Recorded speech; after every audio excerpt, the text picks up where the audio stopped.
this podcast that I started doing back in January really was a way for me to get through those things. And we started talking about stuff like Arrow, The Flash, and then more recently Stargirl, which is what we're here to talk about mostly today. But I was like, I can't just not do it. I mean, you get these anxieties built up where you're just like, I can't do anything. I'm just going to sit here. But then it's like, as soon as I start talking, I'm like, oh, there it goes. It's gone. Yep. I was just curious, like, have you dealt with that kind of thing before? As far as like wanting to bail on things or like being frozen in action or? Yeah, just kind of like, I don't know, some like anxieties in general, things like that.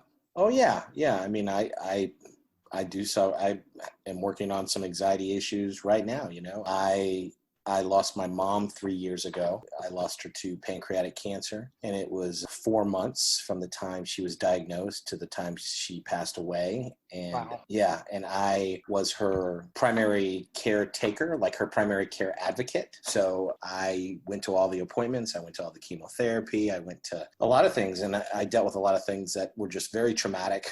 And as a result, I came out of that experience with some pretty significant anxiety because my whole world paradigm kind of got turned on its head, right? My expectations of what life was changed pretty dramatically in 4 months. And so I came out of that with a lot of anxiety, and I'm working on it now. I've actually made I spent the first 2 years really suffering from anxiety, and I found some tools to help me kind of shift things. And then the pandemic just kind of triggered some things for me, and I started having some more anxiety, and I've been working to kind of get through those things. And I, actually over the last 6 or 7 weeks, I've made some pretty considerable progress just by kind of reframing the things that were giving me anxiety, and then just identifying the fact that, you know, I'm anxious.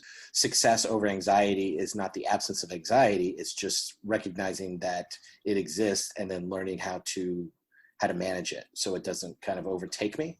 And I've just kind of learned the tools to do that over the last 6 to 8 months. First of all, sorry for your loss. I lost my dad back in December, which was really what pushed me into the podcast. I'm still kind of, you know, managing and dealing with that. He lived here with me, but I don't know. It's just one of those things where your entire world, like you said, it just changes.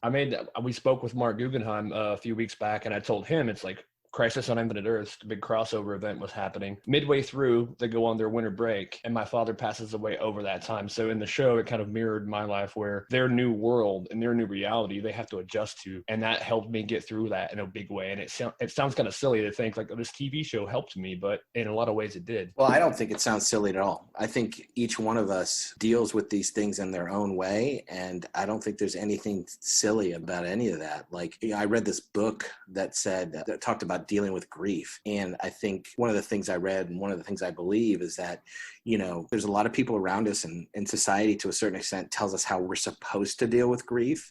Mm-hmm. But at the end of the day, what works for each individual is going to be different. And so whatever works for each person, they should do. And if that means crying by yourself in the shower, then do that. If that means talking to trusted friends and family, then do that. But like, you know, I think a lot of times other people try to tell us how we should deal with our grief and our anxiety. And really, I think for the most part, we're the best ones to kind of recognize what we need. Well, I'm sorry for your loss as well. Thank you. I mean, I did find peace in knowing that, you know, the suffering was over. I mean, it's been a process, definitely, but I'm getting through it. I'm managing it. And this podcast and people like you coming on, talking with me and with Chris, like this whole experience has helped me get through a lot of that. That's good to hear. And I'm so happy and humbled that I can be a small part of it.